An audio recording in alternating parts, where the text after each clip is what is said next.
How to set time limits on TikTok. Hi everyone, welcome back to our channel. This is Rose and I'll guide you to set time limits on TikTok. Without further ado, let's get started. Launch TikTok app. Navigate to profile icon at bottom right corner of your screen. Select three bar menu icon. Select setting and privacy. Scroll down and tap on screen time.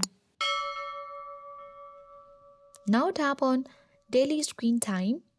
And here you can easily edit daily screen time with the help of the button at bottom of your screen. You can set the same limit every day, choose the time, suppose 1 hour, and you can easily set a custom limit per day as well. Tap on the next button at bottom center of your screen. When you come back, you can even choose the sleep reminders, weekly screen time updates, and screen time breaks as well. In this way, you can successfully set time limits on TikTok. I hope this guide was helpful. If it was, then don't forget to like, share, and comment. Thank you for watching, and I'll see you in the next video.